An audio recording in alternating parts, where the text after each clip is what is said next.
Jharkhand judiciary PT का date आपका announce हो चुका है, ठीक है। तो इसमें क्विक रिवीजन आप कैसे करेंगे, ठीक है। क्विक रिवीजन के लिए अभी आप लोगों को ज़्यादा से ज़्यादा प्रैक्टिस सेट पर ध्यान देना चाहिए, ठीक है। प्रैक्टिस सेट और बियर एक्ट, केस लॉ आपने पहले से अगर कर रखा है, ठीक है, तो केस लॉ को टॉपिक वाइज, सेक्शन वाइज, ठीक है, वहीं पर आप इम्पोर्टेंट केस का नाम लिख लेंगे, ठीक है। इसके अलावा जो भी प्रीवियस ईयर में पूछे गए केस लॉज हैं उसको बिल्कुल ही ध्यान से इसको लिख लेना है, लिख करके याद कर लेना है किस सेक्शन से। जैसे डाइंग डिक्लेरेशन में कौन सा, अगर एविडेंस की बात करें, ठीक है, अरेस्ट से संबंधित कौन सारे केसेज हैं, अगर सीआरपीसी की बात करें। इसी तरह से जो भी आपके टॉपिक्स हैं उससे संबंधित आप केस लॉ को एक जगह लिख लेंगे। अगर आपको सेक्शंस का आपको रिवीजन करना है तो आप इंडेक्स को सिर्फ पढ़ेंगे, क्योंकि अब तक आपका कॉन्सेप्ट बन चुका होगा, सारे बेयरेक्स को आप पढ़ चुके होंगे। तो रिवीजन के लिए सिर्फ आप इंडेक्स का इस्तेमाल करेंगे, है ना। 1 मंथ में जितनी बार हो सके उसको आप रिवाइज करेंगे।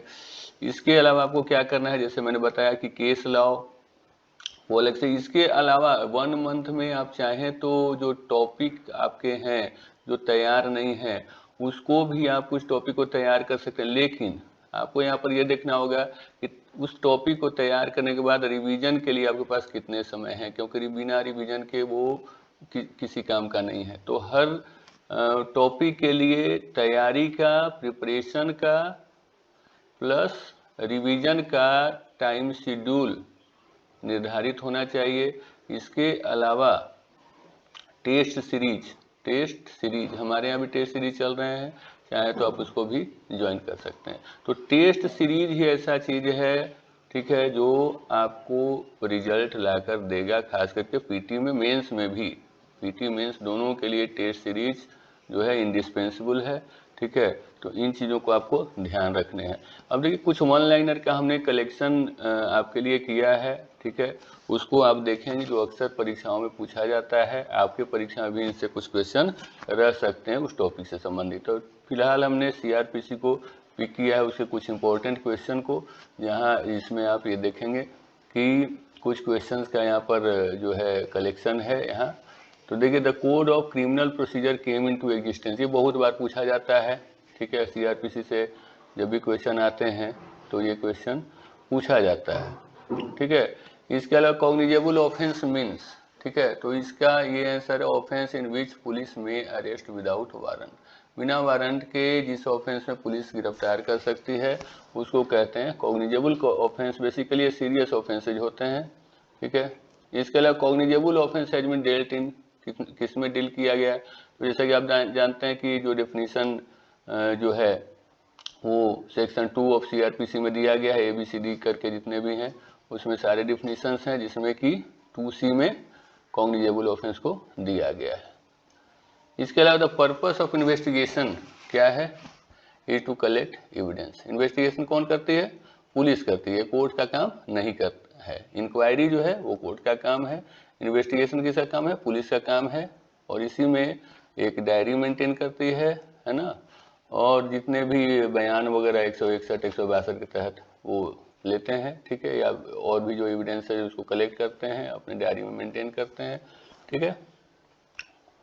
इसके अलावा the definition of victim was incorporated in CrPC, ठीक है।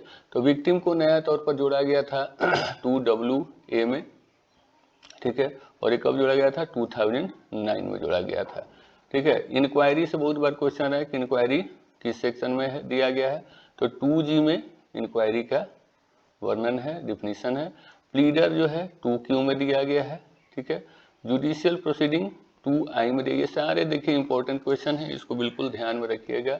वन लाइनर जो है इसमें कलेक्ट किया गया है आपके लिए।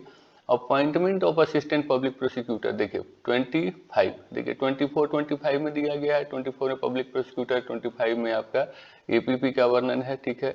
और APP से संबंधित प्रावधान थोड़े बहुत और आप पढ़ लेंगे, कैसे नियुक्ति होती है, रेगुलर कैडर ज़्यादातर अभी तो है, ठीक है। और PP का तो आपको पता ही है, 24 में दिया गया है, डिस्ट्रिक्ट मजिस्ट्रेट एक पैनल बनाता है, ठीक है।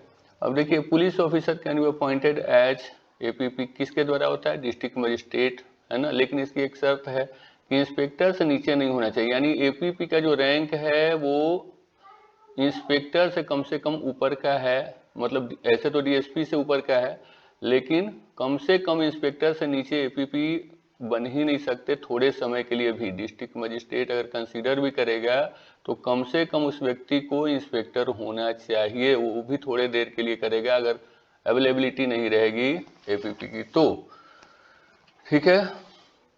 इसके अलावा a court of magistrate of first class में pass a sentence imprisonment for return not exceeding 3 years. Important question है, कई बार पूछा जा चुका है। Section 31 provides 30 sub clause 1 provide sentence of imprisonment by the court of magistrate in default of fine. अगर default रहा fine में तो इसके तहत जो है सेंटेंस प्रोवाइड किया जाता है, इम्प्राइजनमेंट दिया जाता है, ठीक है। If an accused at one trial convicted of and punished with imprisonment in 2 offences under section 31, अगर 2 offense में कन्विक्ट किया गया है तो सजा कैसे मिलेगी? कंसेक्यूटिवली मिलेगी, जब तक कि उसमें ये नहीं दिया गया कि कंकरेंट चलेगा या कंसेक्यूटिव। कंसेक्यूटिव मतलब एक के बाद, मतलब 2 साल का मिला है फिर 3 साल, तो 2 साल के बाद फिर ये सजा प्रारंभ होगी, ठीक है। तो ये सारे कुछ इंपॉर्टेंट आपके फैक्ट्स हैं, ठीक है, जिसको आप ध्यान दीजिएगा। एडिशनल चीफ जुडिशियल मजिस्ट्रेट में pass a sentence of imprisonment up to 7 years. देखिए यहाँ पर सीजेएम की बात चल रही है, तो एडिशनल है, असिस्टेंट में एडिशनल सीजेएम है, ठीक है। तो एडिशनल सीजेएम कितना दे सकता है? 7 ईयर्स का, या सीजेएम भी 7 ईयर्स का दे सकते हैं। असिस्टेंट सेशन जज, अब देखिए यहाँ असिस्टेंट है, एडिशनल और असिस्टेंट में अंतर होता है। देखिए असिस्टेंट सेशन जज कितना सेंटेंस पास कर सकता है?